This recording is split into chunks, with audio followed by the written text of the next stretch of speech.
الحمد لله الذي هدانا إلى صراط النبيين والصديقين والشهداء والصالحين وأوضح لنا سبل الضالين والمضلين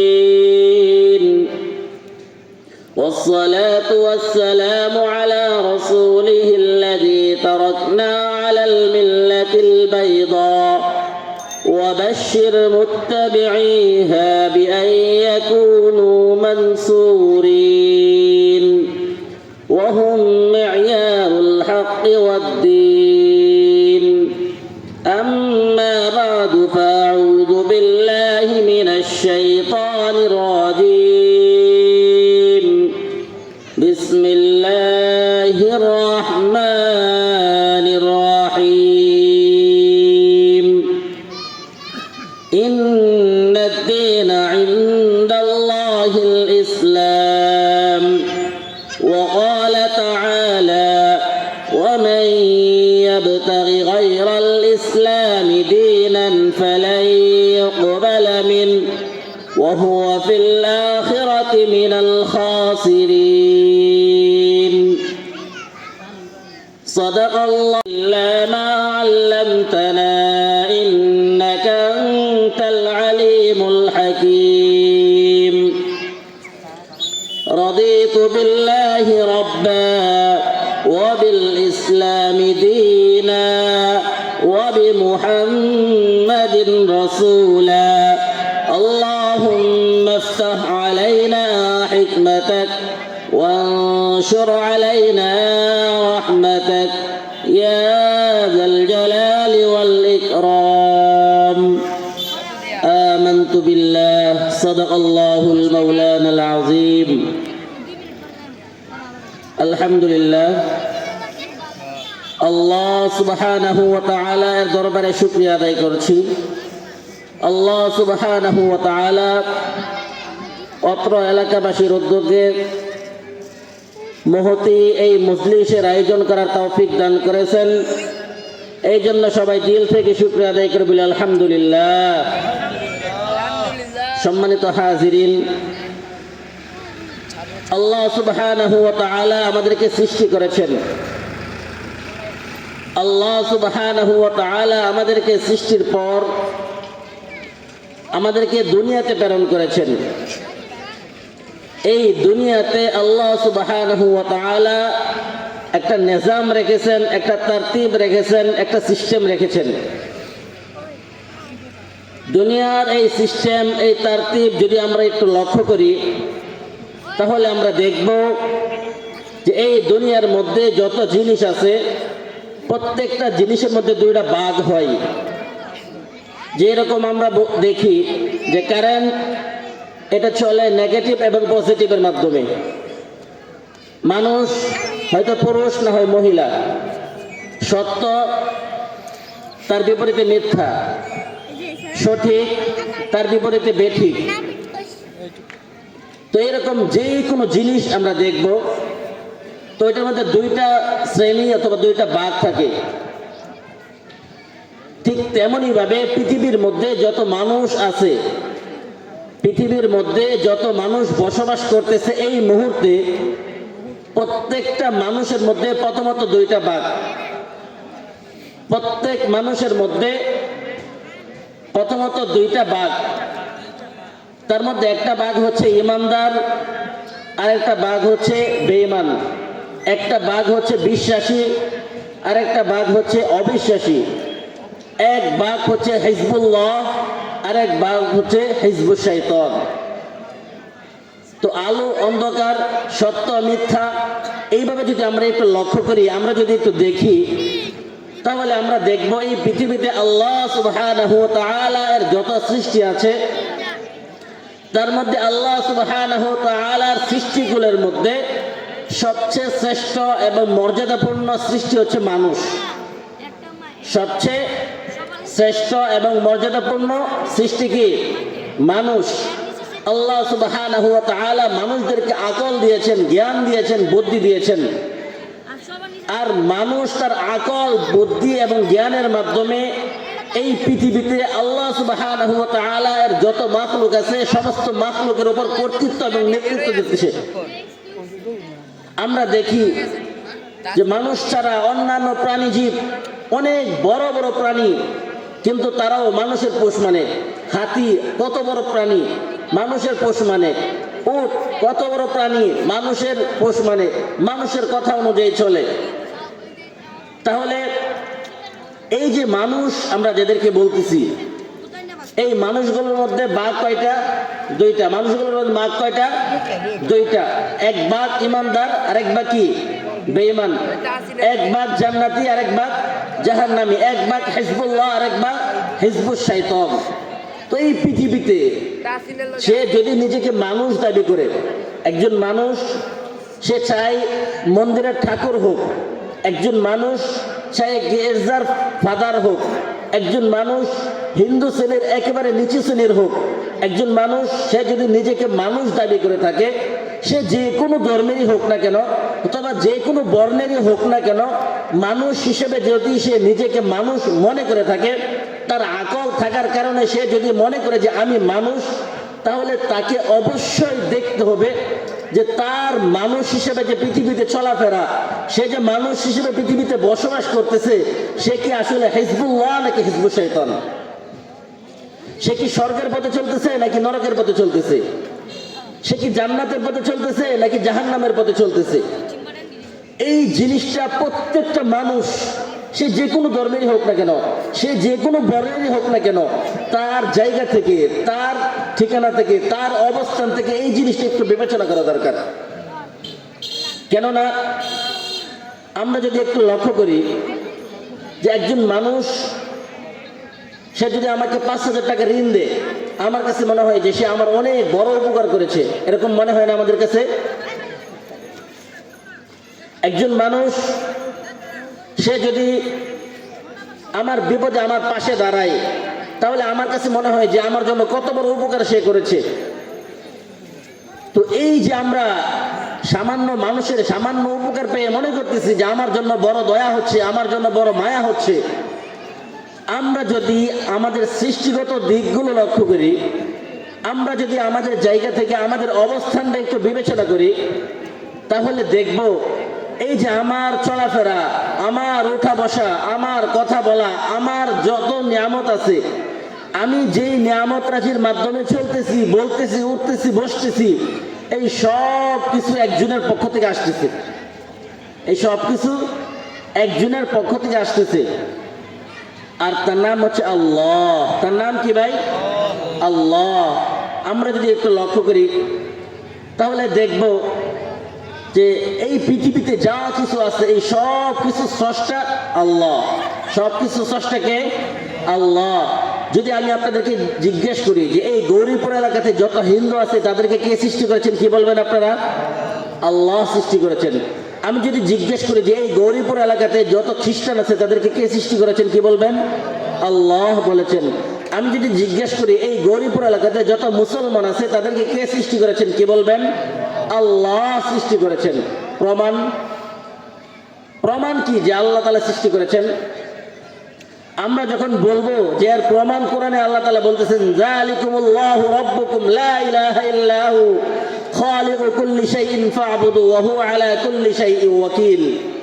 কোরআনে কারীমের মধ্যে আল্লাহ সুবহানাহু ওয়া তাআলা স্পষ্টই আমাদেরকে বলছেন, যালিকুমুল্লাহু রাব্বুকুম, আল্লাহ তোমাদের রব, আল্লাহ তোমাদের রব, তোমাদের প্রতিপালনকারী। লা ইলাহা ইল্লাহু, তিনি ছাড়া কোনো ইলাহ নেই, তিনি ছাড়া কোনো রব নেই, তিনি ছাড়া কোনো ঈশ্বর নেই, তিনি ছাড়া কোনো ভগবান নেই। খালিকু কুল্লি শাইইন ফা'বুদু, খালিকু কুল্লি শাই। এই পৃথিবীতে যা দেখতেছি, যা বর্ণনা শুনতেছি, এই সব কিছু সৃষ্টি করেছেন আল্লাহ। খালিকু কুল্লি শাই, এই সব কিছু স্রষ্টাকে আল্লাহ।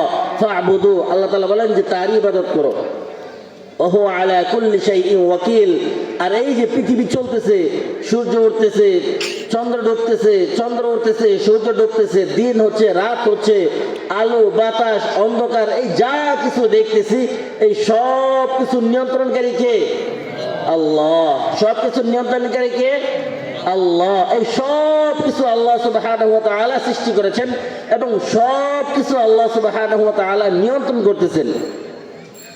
এই কথা বলার পরে অনেক হিন্দু দাদা দিদিরা প্রশ্ন করতে পারেন, এটা তো আপনাদের কোরআনের মধ্যে লেখা, এটা তো আপনি আপনার কোরআন থেকে বলতেছেন।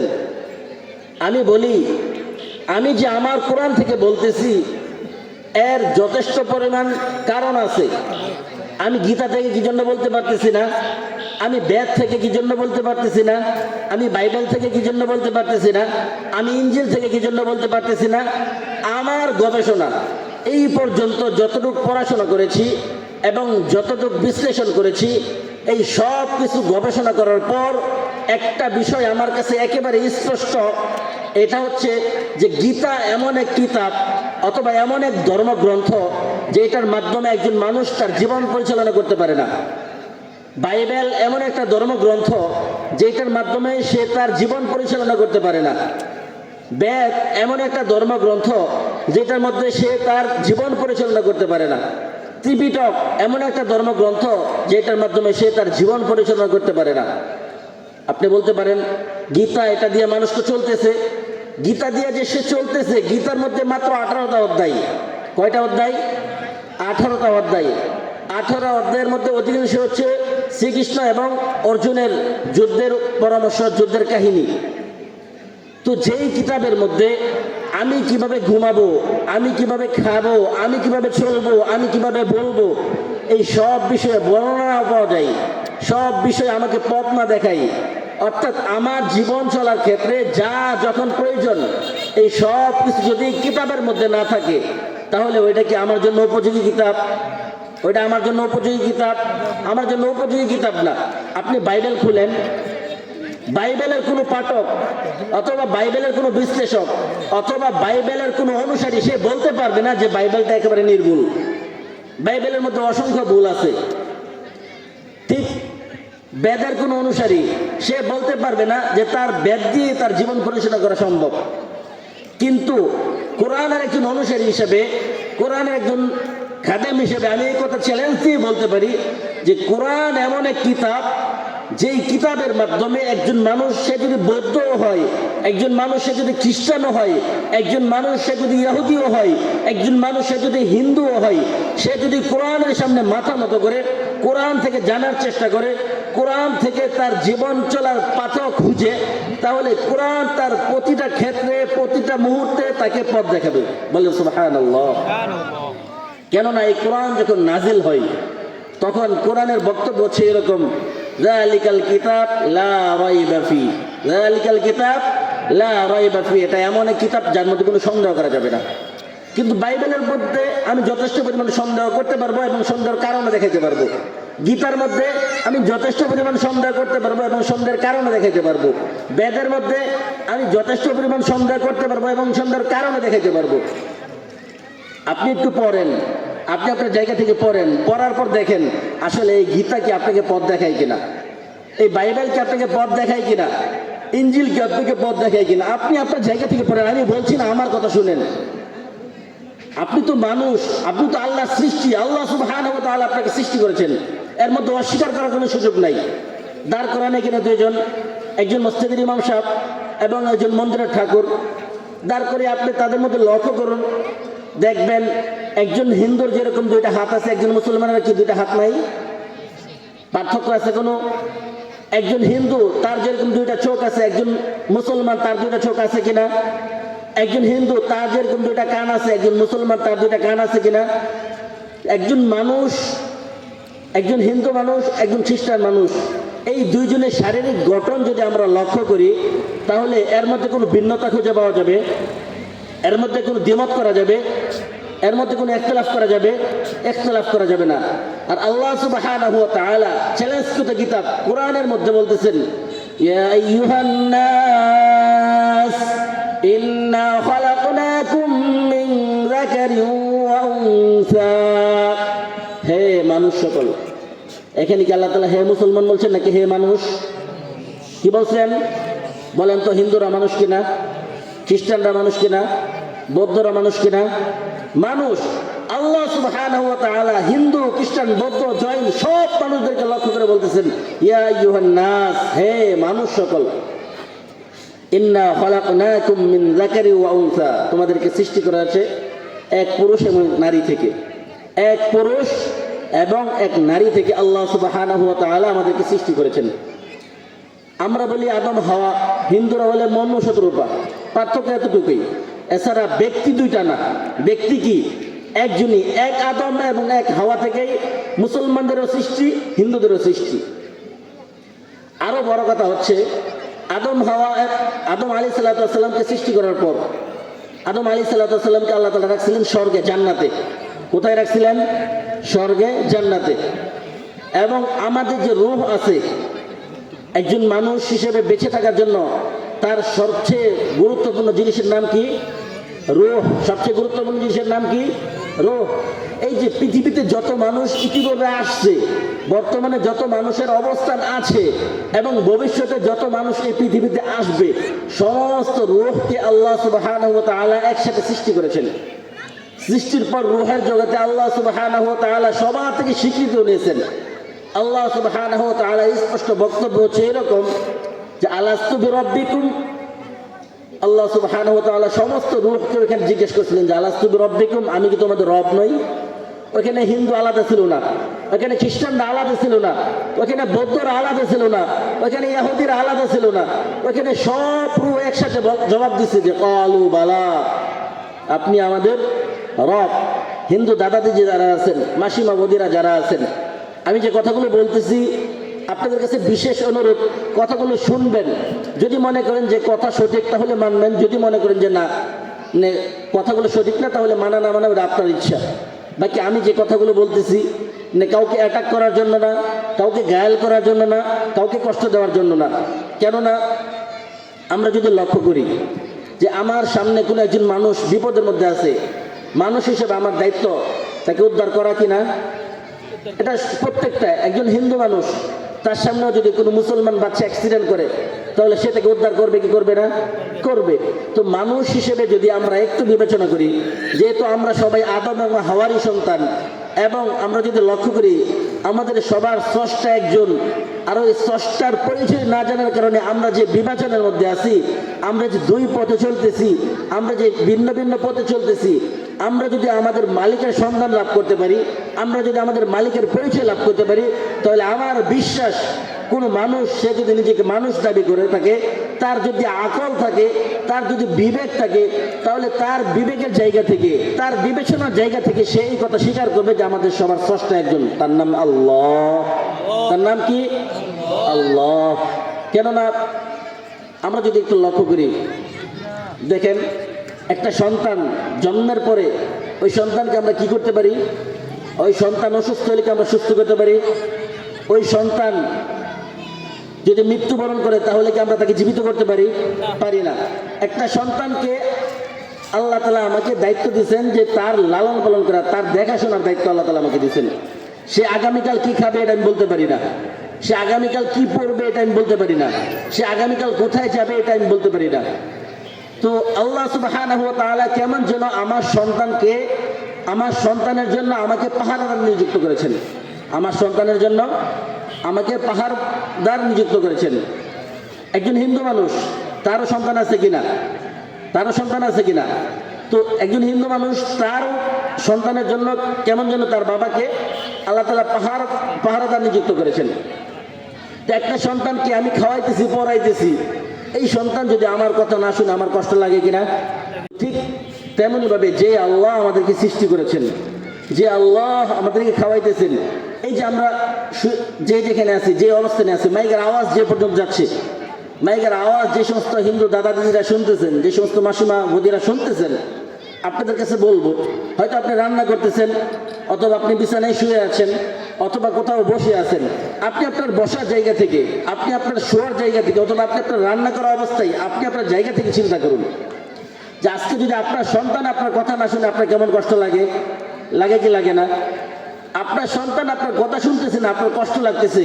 তাহলে যে আল্লাহ আপনাকে বানাইলেন, যে আল্লাহ আপনাকে ছোট থেকে বড় করলেন, যে আল্লাহ আপনাকে বাবা বানাইলেন, যে আল্লাহ আপনাকে অর্থ সম্পদ দিলেন, যে আল্লাহ আপনাকে শ্বাস প্রশ্বাস আদান প্রদান করে দিয়েছেন, এত নাচ দিয়ে আমার ভোগ করার পরেও যদি ওই আল্লাহকে চিনতে না পারি, ওই আল্লাহকে ডাকতে না পারি, তাহলে ওই আল্লাহ কেমন কষ্ট পান? পান কি পান না?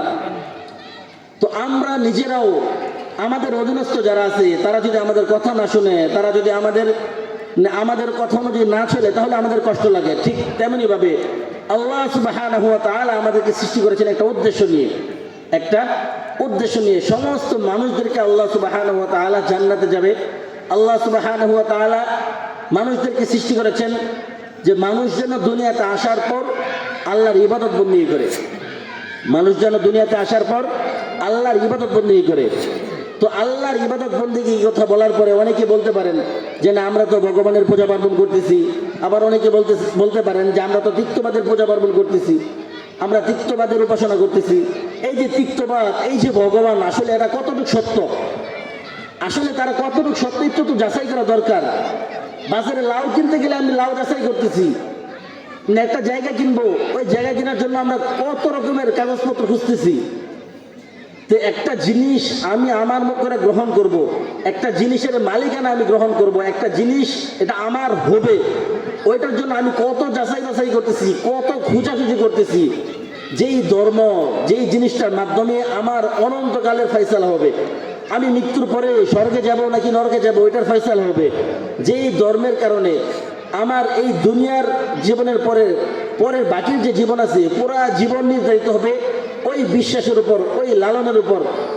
যদি আমি ওই বিশ্বাসটাই বুঝতে না পারি, ওই বিশ্বাসটা যদি আমি গ্রহণ করতে না পারি, তাহলে আমার চেয়ে অপদার্থ, আমার চেয়ে ব্যর্থ এই দুনিয়াতে আর কেউ আছে? আর কেউ নাই। তো দেখেন, একজন মানুষ হিসেবে আল্লাহ সুবহানাহু ওয়া তাআলা আমাদেরকে দুনিয়াতে প্রেরণ করেছেন। ওই মানুষটা যখন দুনিয়াতে আসছিল তখন তার অবস্থা কি ছিল? ওই মানুষটা যখন দুনিয়াতে আসছিল, চাই সে হিন্দু হোক, চাই সে বৌদ্ধ হোক, চাই সে ইহুদি হোক, সে যে কোনো মানুষই হোক না কেন, রাসূলুল্লাহ সাল্লাল্লাহু আলাইহি ওয়াসাল্লাম বলেন যে প্রত্যেকটা মানুষ সে যখন দুনিয়াতে আসে তখন ফিতরাতে ইসলামের উপর আসে। তখন ফিতরাতে ইসলামের উপর, ইসলাম ধর্মের উপর সে কি দুনিয়াতে আসে। এই জন্য দেখবেন হিন্দুদের মধ্যে বালেগ হওয়ার পূর্বে যে সমস্ত বাচ্চারা মারা যায় তাদেরকে পোড়ানো হয় না, তাদেরকে কবর দেওয়া হয়। মুসলমানদের মতো করে কি তাদেরকে পোড়ানো হয় না, তাদেরকে কবর দেওয়া হয়। কি জন্য? সে ফিতরাতে ইসলামের উপর আছে। তো আমি যদি আমার জায়গা থেকে এই জিনিসটা একটু চিন্তা করি যে আমি তো একা একা চলতে পারি না, আমি আগামীকাল কি করবো এটা বলতে পারি না, আমি কতক্ষণ সুস্থ থাকবো এটা আমি বলতে পারতেছি না, আমি যদি অসুস্থ হই আমি কখন সুস্থ হবো এটা আমি বলতে পারতেছি না। এই যে আমার শ্বাস প্রশ্বাস আদান প্রদান আমি করতেছি, এই শ্বাস প্রশ্বাস যদি বন্ধ হয়ে যায় তাহলে এই যে শ্বাস প্রশ্বাসের কোনো ব্যবস্থা দুনিয়াতে আছে? নাই। তাহলে আমি তো একেবারেই দুর্বল, আমাকে তো সৃষ্টি করা হয়েছে একেবারে নাপাক পানি থেকে, আমি তো ছোটবেলায় এরকম কিছুই করতে পারতাম না। তো এত সব কিছু পরে, এত সব কিছু যে আল্লাহ আমাকে দান করলেন, যে আল্লাহ আমাকে দিলেন, আমার কি উচিত না ওই আল্লাহর পরিচয়টা জানা? আমাদের কি উচিত না ওই আল্লাহকে মানা? আমাদের কি উচিত না ওই আল্লাহকে খুঁজা? আমাদের প্রত্যেকের উচিত, প্রত্যেকের দায়িত্ব এবং কর্তব্য হচ্ছে ওই আল্লাহ সন্ধান লাভ করা। যদি এই দুনিয়াতে থেকে আল্লাহ সন্ধান লাভ করতে পারি, আল্লাহকে চিনতে পারি, আর এই সন্ধান লাভ নিয়ে আল্লাহর পরিচয় নিয়ে যদি মৃত্যুবরণ করতে পারি, তাহলে মৃত্যুর পরে কোনো না কোনো দিন আল্লাহ সুবহানাহু ওয়া তাআলা আমাদেরকে জান্নাত দিবেন। যদি যাররা পরিমাণ ঈমান নিয়েও কেউ মৃত্যুবরণ করতে পারে, তাহলে মৃত্যুর পর কোনো না কোনো দিন আল্লাহ সুবহানাহু ওয়া তাআলা তাকে জান্নাত দিবেন। যদিও অপরাধের কারণে আল্লাহ তাআলা শাস্তি দেন। যদি এরকম হয় যে দুনিয়াতে আল্লাহকে ডাকছি, আল্লাহকে চিনছি, আল্লাহকে মানছি, তারপরও কিছু অপরাধ, কিছু পাপ কাজ হয়ে গেছে, তো আল্লাহ তাআলা চাইলে ওইগুলো মাফ করে দিতে পারেন, অথবা ইনসাফের কারণে আল্লাহ তাআলা শাস্তিও দিতে পারেন। কিন্তু যদি ঈমান থাকে, আল্লাহর প্রতি যদি বিশ্বাস থাকে, তাহলে ওই বিশ্বাসের কারণে কি আমরা মৃত্যুর পরে কোনো না কোনো দিন আমরা স্বর্গে যেতে পারবো, কোনো না কোনো দিন আমরা জান্নাতে যেতে পারবো। তো এই জন্য অত্র এলাকার মধ্যে যে সমস্ত হিন্দু দাদা দিদিরা আছেন, মাসিমা বদিরা আছেন, প্রত্যেকের কাছে বিশেষ অনুরোধ যে দুনিয়াতে আসলাম, দুনিয়াতে মন চাই জীবন লালন করলাম, আবার এইভাবেই চলে গেলাম, এরকম না হয়ে আসুন না একটু চিন্তা করি যে আমাকে কে বানাইলেন, আমাকে কি জন্য বানাইলেন, আমাকে সৃষ্টির উদ্দেশ্য কি, আল্লাহ তাআলা আমাকে কি জন্য দুনিয়াতে পাঠাইলেন, যদি এই চিন্তাগুলো আমরা করতে পারি যে আমাদের মালিকের পরিচয় কি, আমাদের আল্লাহর পরিচয় কি, আমার যে স্রষ্টা তার পরিচয় কি, যদি আমরা প্রত্যেকের জায়গা থেকে এই জিনিসগুলো একটু চিন্তা করি, তাহলে আমাদের কাছে একেবারে বিষয়গুলো স্পষ্ট হয়ে যাবে। দেখেন, আসমানের কোনো খুঁটি আছে? আসমানের কোনো খুঁটি আছে? যে আল্লাহ এত বড় আসমান বানাইলেন কোনো খুঁটি ছাড়া, ওই আল্লাহ, আমার ওই আল্লাহর পরিচয় জানা দরকার না? যে আল্লাহ এই যে দুনিয়াকে সমতল রাখছেন, ওই আল্লাহর পরিচয় আমার জানা দরকার না? আমার জানা দরকার। যে আল্লাহ আমাকে এত নাজ নেয়ামত দিচ্ছেন, যে আল্লাহর দেওয়া অনুগ্রহে আমি বেঁচে আছি, আমাদের প্রত্যেকের উচিত প্রত্যেকের জায়গা থেকে ওই আল্লাহর পরিচয়টা সন্ধান লাভ করা। আল্লাহর পরিচয় সংক্ষেপে বলি। আল্লাহ তাআলার পরিচয় হচ্ছে বিসমিল্লাহির রহমানির রহিম, কুল হুয়াল্লাহু আহাদ। আল্লাহ একক। আল্লাহ কি? একক। আল্লাহুস সামাদ, তিনি অমুখাপেক্ষী, তিনি কারো মুখাপেক্ষী না। লাম ইয়ালিদ ওয়া লাম ইউলাদ, তিনি কাউকে জন্ম দেননি এবং তিনি তাকে জন্ম নেননি। ওয়া লাম ইয়াকুল লাহু কুফুয়ান আহাদ, এবং তার সমকক্ষ কেউ নেই। তো যেই স্রষ্টা, যেই সৃষ্টিকর্তা আমাকে আপনাকে বানাইছেন, তার মধ্যে 4টা গুণ আছে। যদি এই 4 গুণে গুণান্বিত কোনো সত্তাকে আমি মেনে থাকি, তাহলে আমি দুনিয়াতে সার্থক। আর যে সমস্ত পূজা পার্বণ আমি করতেছি, যে সমস্ত দেবদেবীকে আমরা ডাকতেছি, ওই সমস্ত দেবদেবী যদি এই 4 ক্যাটাগরির মধ্যে না পড়ে, তাহলে এগুলোকে সারা জীবন ডাকলেও কি কোনো ফায়দা নেই। কেননা আল্লাহ সুবহানাহু ওয়া তাআলা আমাদেরকে বোঝার জন্য খুব সুন্দর ভাষায় দরদ নিয়ে আল্লাহ সুবহানাহু ওয়া তাআলা আমাদেরকে জিজ্ঞাসা স্বরূপ বলছেন, ইয়া আইয়ুহান নাস দরিবা মাসালুন ফাসতামিউ লাহ, হে মানুষ সকল, খুব মনোযোগী একটা দৃষ্টান্ত শুনো। ইন্নাল্লাযীনা তাদউনা মিন দুনিল্লাহ লা ইয়াখলুকু যুবাবান ওয়ালা ইয়াজতামাউ লাহ, হে মানুষ সকল, আল্লাহকে ছাড়া যে সমস্ত দেবদেবীদেরকে তোমরা ডাকতেছো, লা ইয়াখলুকু যুবাবান ওয়ালা ইয়াজতামাউ লাহ, সমস্ত দেবদেবী মিলে একটা মাছিও সৃষ্টি করতে পারবে না। সমস্ত দেবদেবী মিলে একটা মাছিও সৃষ্টি করতে পারবে না। ওয়া ইন ইয়াসলুবুহুমুয যুবাবু শাইআন লা ইস্তানকিযুহু মিন, আরে মাছি সৃষ্টি করা এটা অনেক কঠিন কাজ। মূর্তির সামনে দেওয়া প্রসাদ থেকে যদি ছু মেরে মাছি প্রসাদ নিয়ে যায়, ওইটাও রক্ষা করতে পারবে না। আল্লাহ তাআলা বলেন যে দুআফাত তালিব ওয়াল মাতলুব, যারা এই সমস্ত মূর্তির পূজা করতেছে তারা যেরকম দুর্বল, এই সমস্ত মূর্তিগুলো কি আরো বেশি দুর্বল।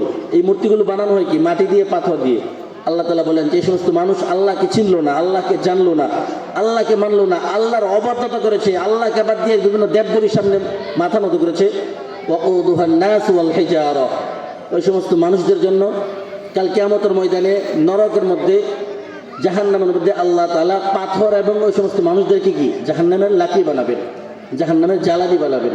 তো মৃত্যুর পরে চিরস্থায়ী জাহান্নামের আগুন থেকে যদি আমরা বাঁচতে চাই, মৃত্যুর পরে যদি আমরা চিরস্থায়ী স্বর্গে যেতে চাই, তাহলে আমাদের সবাইকে এক আল্লাহর পরিচয় জানতে হবে এবং আল্লাহ তাআলার পরিচয় জেনে আল্লাহর উপর বিশ্বাস স্থাপন করে আল্লাহ সুবহানাহু ওয়া তাআলা এর যে বিধিবিধান আছে, যে হুকুম আহকাম আছে, এগুলো মেনে আমাদের এই দুনিয়ার জীবন পরিচালনা করতে হবে। যদি আমরা এটা করতে পারি, তাহলে আমরা দুনিয়াতেও সার্থক হব, মৃত্যুর পরেও আমরা স্বর্গে যাব ইনশাআল্লাহ।